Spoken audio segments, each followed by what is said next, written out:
não ter medo de transgredir fórmulas estabelecidas. Ele tem que viver, tentar, experimentar. Como eu falei, mergulhar inteiro nas coisas. E também ser investigador. Tem que ter muito de poeta dentro de si. Porque senão não vai segurar essa barra. É uma fotografia que ainda tem muito preconceito. O mercado de trabalho é extremamente restrito. Mas há luzes aí no horizonte. Parece que está entrando no dia a dia das pessoas a necessidade de se conservar esse planeta. Senão, ele roda. E a fotografia de ecologia, a fotografia de natureza, cresce a cada dia o número de adeptos. Consequentemente, vai crescer o mercado. Todo fotógrafo de natureza é um conservacionista. Ele luta para a preservação daquele meio que ele fotografa. Então é interessante que hoje em dia estão surgindo fotógrafos que são os anjos da guarda de determinados santuários. Eles fotografam aqueles lugares, moram próximo a esses lugares e atuam nessa comunidade pela defesa desse espaço.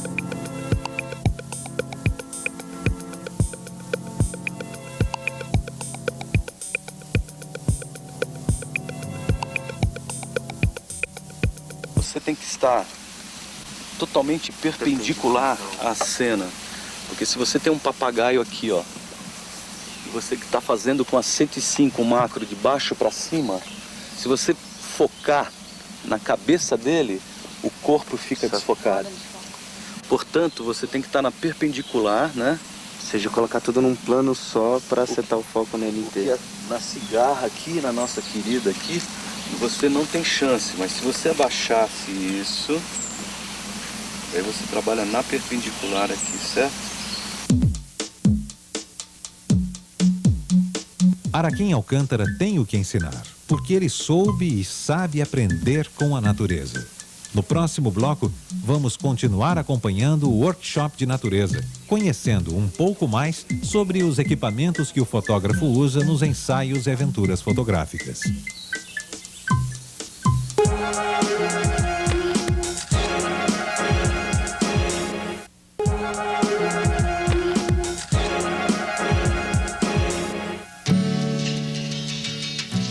Fotografar é preservar. O mérito, o grande desafio das fotos de Araquém é dar a ver a natureza. Quem conhece, admira e entende, preserva a vida no planeta. E isso é uma revolução que nas últimas décadas redefiniu e continua a redefinir nossa percepção dos animais, plantas e paisagens. O fotógrafo de natureza é um dos personagens importantes para a educação ambiental de todos nós, em particular das novas gerações. Praticamente fundamental para os novos, aqueles que querem fotografar, escolher um caminho com o coração. Primeiro escolher um caminho, fotografia. Depois, dentro da fotografia, vai escolher outro caminho. E dentro do outro caminho, outro caminho. Que é o que eu vou fazer? O que eu pretendo fazer com essa linguagem? O que eu quero dizer com ela? Por que esse ofício na minha vida? Eu escolhi isso com o coração, que é cantar, homenagear, reverenciar a natureza brasileira, que é uma das coisas mais fantásticas do mundo, e mostrar esse povo. Às vezes eu encontro o horror, e o horror tem a sua estética. O horror é belo também. É muito bonito uma queimada. É muito bonita, esteticamente. Agora você está lá fotografando e está vendo aquela beleza, aqueles fogos, aquela coisa.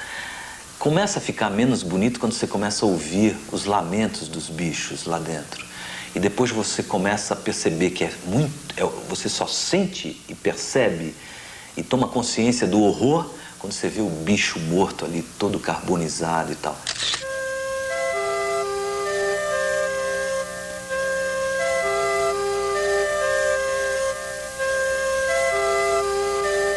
Mas o máximo mesmo, eu acho que da fotografia de natureza é essa coisa da surpresa permanente, do encontro com o novo e com o eterno.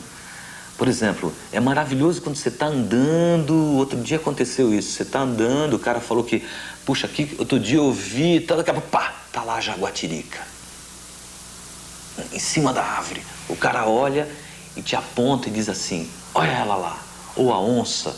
Aí você vê um animal maravilhoso, que poucos vão ter esse privilégio, aí você começa a tua luta para fotografá-lo bem.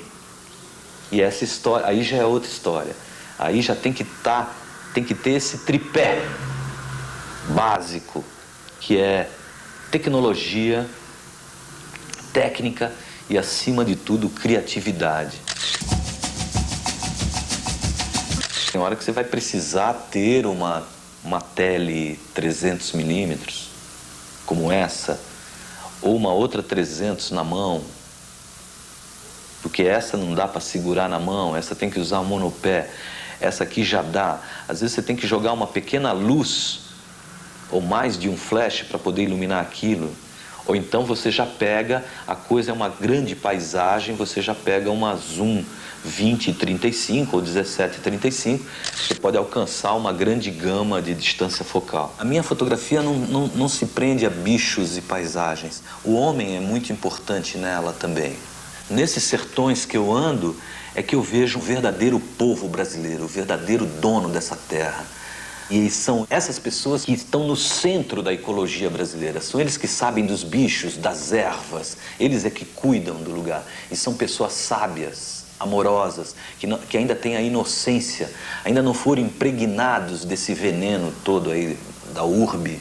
Essa fotografia de bichos, principalmente, e fotografias de lugares ignotos, isolados, você precisa ter apoio das pessoas, porque senão você pode morrer. E os bichos têm essa grande dificuldade de você encontrá-los. A maioria tem hábitos noturnos. Então, ou você sai pela mata andando com guia, buscando lugares.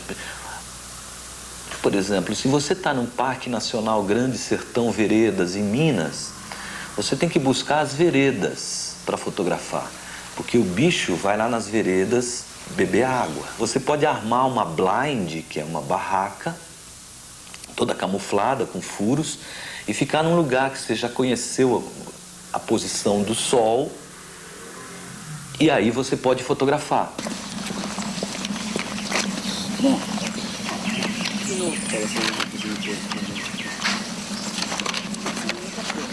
tá beleza. Vai. Vai.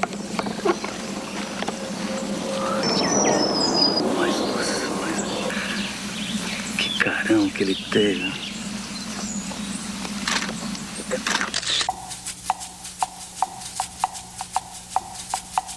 Santos foi um dos primeiros livros, uma homenagem à terra onde eu vivo. O povo, as praias. Aí depois eu fiz Mar de Dentro. É uma região que fica entre Cananéia e Paranaguá. E agora virou uma reserva da biosfera, da Unesco, da ONU. Mas os velhos caiçaras chamam essa região de Mar de Dentro. É onde o mar entra e se encontra com as águas dos rios e formam grandes estuários, manguezais. É uma região de uma beleza impressionante.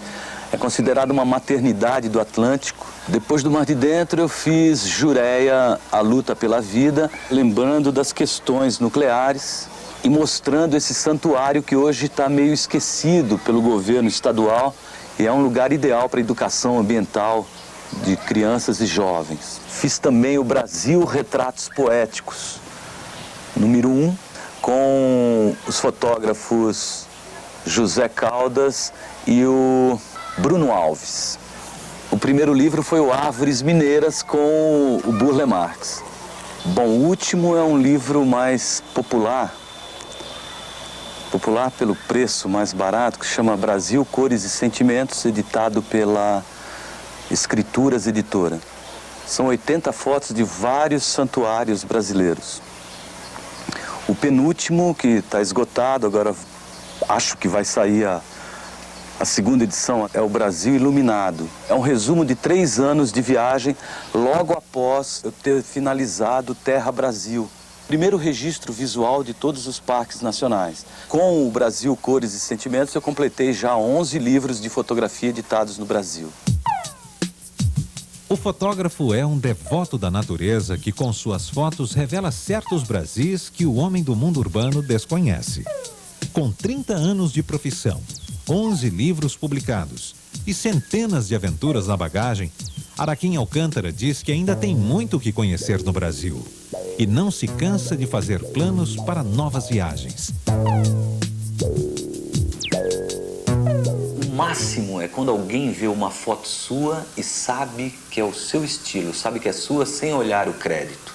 É sinal de que você desenvolveu um modo peculiar de dizer as coisas. E é isso que é ser artista, ser verdadeiramente fotógrafo, ter um modo único de dizer as coisas.